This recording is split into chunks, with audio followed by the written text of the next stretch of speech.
Everyone, तो cell की series में हमने पढ़ लिया था कि सेल क्या होता है, उसका इंट्रोडक्शन देखा था, डिस्कवरीज भी देखी थी और हमने ये भी देख लिया था कि सेल कितने टाइप्स की होती हैं, जिसमें मैंने बताया था कि सेल दो टाइप की होती है। पहला है प्रोकैरियोटिक सेल एंड दूसरा है यूकैरियोटिक सेल। बायोलॉजी सीखने का सबसे आसान तरीका होता है वर्ड्स को तोड़ के उनका मीनिंग समझो, तो वर्ड खुद बताएगा कि वो क्या है। जैसे यहाँ पे प्रो का मतलब क्या होता है, पुराना, और कैरियो का मतलब क्या होता है, केंद्रक, यानी कि इसके पास पुराना केंद्रक होगा। यू का मतलब क्या होता है, सत्य, और कैरियो का मतलब क्या है, केंद्रक, यानी कि इसके पास सत्य केंद्रक होगा। अच्छा, अब सेल की स्टडी को क्या कहते हैं? सेल की स्टडी को कहते हैं साइटोलॉजी। अब साइटो वर्ड जहां भी आ जाए सेल से रिलेटेड है, यानी कि कोशिका से रिलेटेड, और ओलॉजी किस लिए यूज होता है, स्टडी के लिए। तो साइटोलॉजी में किसका स्टडी करेंगे, सेल का, यानी कि कोशिका का। वैसे ही सेम कैरियो का मतलब क्या होता है, केंद्रक, और कैरियो के पीछे ओलॉजी लगा दिया जाए तो इसका मतलब क्या होगा, कैरियो मीन्स होता है न्यूक्लियस, यानी कि केंद्रक। ओलॉजी का मतलब क्या होता है, स्टडी। तो हम इसमें किसकी स्टडी करेंगे, यानी कि न्यूक्लियस की स्टडी करेंगे। यहाँ पे हम केंद्रक का अध्ययन करेंगे। नेक्स्ट अगर बात करें, जैसे कि नेफ्रोलॉजी हो गया। नेफ्रो वर्ड किसके लिए यूज होता है, नेफ्रो किडनी के लिए यूज होता है, क्योंकि उसमें नेफ्रॉन्स पाए जाते हैं। इसकी जो स्ट्रक्चरल यूनिट होती है वो नेफ्रॉन होती है। इसके पीछे ओलॉजी लगा दिया गया, यानी कि इसका मतलब क्या हो गया, स्टडी। किसकी स्टडी, किडनी की स्टडी। अच्छा, अगर इसमें IST लगा दिया जाए तो इसके स्पेशलिस्ट यानी कि डॉक्टर हो जाएगा। नेफ्रोलॉजी, किडनी की स्टडी। अब नेफ्रोलॉजिस्ट का मतलब क्या हो जाएगा, the doctor of the kidney, यानी कि किडनी का स्पेशलिस्ट क्या कहलाएगा, नेफ्रोलॉजिस्ट कहलाएगा। तो ऐसे बहुत सारे वर्ड्स ऐसे होते हैं जो कि खुद बताते हैं कि उनका मीनिंग क्या है, बस उनको तोड़ के उनका मतलब निकालना सीखना है। और बायोलॉजी में बहुत से टर्म्स ऐसे ही हैं कि हम उनका नाम तोड़ के उनका काम बता सकते हैं। तो सेल के टाइप्स में हमने देख लिया था प्रोकैरियोटिक सेल और यूकैरियोटिक सेल, जिसमें बैक्टीरिया देखा था। इसमें हमने क्या देखा था, प्रोटोजोन्स देखे थे। यूनिसेलुलर में, मल्टीसेलुलर में कवक हो गया, यानी कि फंगस, एल्गी यानी कि शैवाल, प्लांटी यानी कि पादप, एनिमेलिया यानी कि जंतु। अच्छा, उस वीडियो में मुझसे एक मिस इन्फॉर्मेशन शेयर हो गई थी। जो मैंने बताया था, रुडोल्फ बर्चू ने जो स्टेटमेंट दिया था, जो कि मैं गलती से 1856 हो गया, ये 1856 नहीं 1855 है, तो प्लीज आप लोग इस गलती को सुधार लेना। और इसी सुधार के साथ आगे बढ़ते हैं। बैक्टीरिया का जो स्ट्रक्चर है उसको डिटेल में देखेंगे आज, कि बैक्टीरिया के पास क्या क्या होता है, जो कि है प्रोकैरियोटिक सेल। आज हम बैक्टीरिया का स्ट्रक्चर देखेंगे। बैक्टीरिया यानी कि जीवाणु, तो उसमें बहुत सारे ऑर्गेनिज्म अपन ने पढ़े थे। इसमें जो प्रोकैरियोटिक सेल है, जो कि बैक्टीरिया जैसे कि आर्की बैक्टीरिया हो गया, यू बैक्टीरिया हो गया, सारे बैक्टीरिया इसमें आएंगे।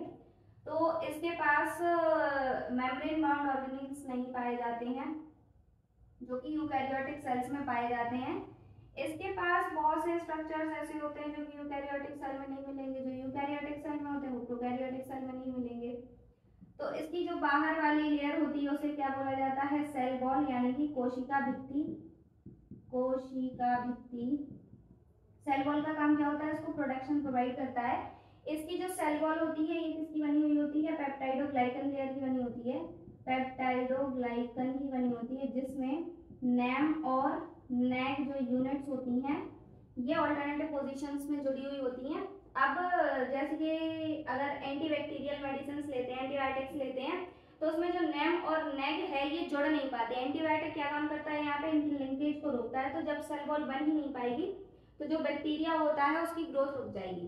तो एंटीबायोटिक का ये काम होता है। अगर आप लोग चाहते हैं कि एंटीबायोटिक्स कैसे काम करती है, जैसे कि पेनिसिलिन हो गया, एम्पिसिलिन हो गया, टेट्रासाइक्लिन हो गया, ये सारी जो मेडिसिन एंटीबायोटिक्स होती हैं ये कैसे काम करती है, बैक्टीरिया की ग्रोथ को कैसे रोकती हैं, तो आप लोग कमेंट सेक्शन में बता सकते हैं, उस पर भी एक वीडियो डाल दूंगी।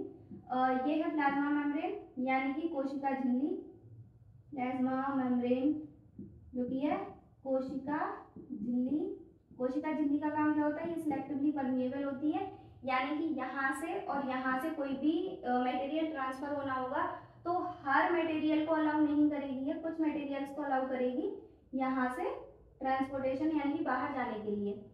अब यहाँ पे जो प्लाज्मा मेम्ब्रेन होती है अंदर की ओर इनवेजिनेट होगी, जिसका नाम क्या था, इसको कहते थे मीसोसोम। ये स्ट्रक्चर्स आप लोग पढ़ चुके हैं पिछले लेक्चर में। अगर है तो प्लीज पिछला लेक्चर देख ले। मीसोसोम का काम क्या होता है, ये एक्ट करता है एज माइटोकॉन्ड्रिया, जैसे कि यूकैरियोट्स में पाया जाता है, तो ये सिमिलर होता है बहुत माइटोकॉन्ड्रिया जैसा। नेक्स्ट बात करते हैं यहाँ पे इसके साइटोप्लाज्म की। साइटोप्लाज्म यानी कि कोशिका द्रव्य, साइटोप्लाज्म मतलब कोशिका द्रव्य, कोशिका द्रव्य। इसके जो सारे फंक्शंस होंगे वो साइटोप्लाज्म में ही होते हैं। इसके पास डबल सर्कुलर क्रोमोसोम होता है जिसको बोला जाता है न्यूक्लियोइड। न्यूक्लियोइड ये इसका जेनेटिक मटेरियल होता है बैक्टीरिया का। जेनेटिक मटेरियल मतलब इसका आनुवंशिक पदार्थ जिसका नाम होता है न्यूक्लियोइड, आनुवंशिक पदार्थ जो कि डबल और सर्कुलर होता है। इसके पास एक प्लाज्मिड भी होता है। बहुत से बैक्टीरिया के पास प्लाज्मिड नहीं होता है, लेकिन जिस बैक्टीरिया के पास प्लाज्मिड होता है उसको कहते हैं ए पॉजिटिव बैक्टीरिया होता है। ये जो प्लाज्मिड होता है एक्स्ट्रा डबल सर्कुलर होता है जेनेटिक मटेरियल इसका। नेक्स्ट इसके पास होता है आरएनए पाया जाता है। आरएनए जिसके ऊपर लगे हुए होते हैं राइबोसोम। राइबोसोम आप लोगों को बताया था बैक्टीरिया में कौन से टाइप के पाए जाते हैं, इसमें 70S टाइप के पाए जाते हैं। अच्छा 70S में जो S है ये बताता है स्वेडबर्ग यूनिट या फिर सेडिमेंटेशन यूनिट।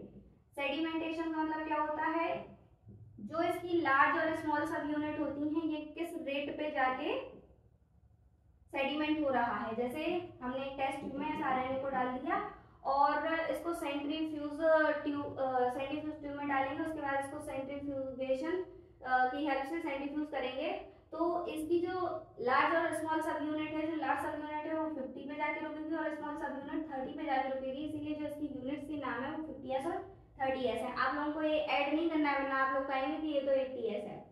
तो ये जो आरएनए के राइबोसोम अटैच हुआ है इस स्ट्रक्चर का नाम होता है पॉलीसोम। इसको बोला जाता है पॉलीसोम। पॉली का मीन्स होता है कई और सोम का मतलब क्या है यहाँ पे राइबोसोम। जब राइबोसोम बहुत से अटैच हो जाते हैं उसको बोला जाता है पॉलीसोम स्ट्रक्चर। अब इसके पास और क्या पाया जाता है, इसके पास ये क्या है सीलिया, जिसका काम क्या होता है लोकोमोशन का। और इसके पास क्या पाए जाते हैं फ्लैजला पाए जाते हैं। फ्लैजला जो कि फ्लैजलन प्रोटीन के बने हुए होते हैं। फ्लैजला का काम भी लोकोमोशन का होता है। और इसके पास क्या पाए जाते हैं फिम्बरी स्ट्रक्चर होता है। इसके पास फिम्बरी का काम क्या होता है, जब ये कंजुगेशन प्रोसेस होती है तो इसको होल्ड करने का काम करता है। और इसके पास स्मॉल स्ट्रक्चर फ्लाई के भी होते हैं। फ्लाई का काम क्या होता है, ये सेक्स फ्लाई का फॉर्मेशन करता है in the process of conjugation. अब कंजुगेशन समझ लेते हैं क्या होता है। जैसे इस बैक्टीरिया के पास प्लाज्मिड है और इस बैक्टीरिया के पास प्लाज्मिड नहीं है, तो ये जो ए पॉजिटिव वाला बैक्टीरिया F नेगेटिव बैक्टीरिया को अपना ये जो एक्स्ट्रा क्रोमोसोमल मटेरियल है ये शेयर करेगा और यहाँ पे जो फ्लाई है ये सेक्स फ्लाई का फॉर्मेशन करेगा जिसके थ्रू ये जो मटेरियल है ट्रांसफर किया जाएगा। और यहाँ पे जो फिम्बरी होता है ये दूसरे बैक्टीरिया को होल्ड करने का काम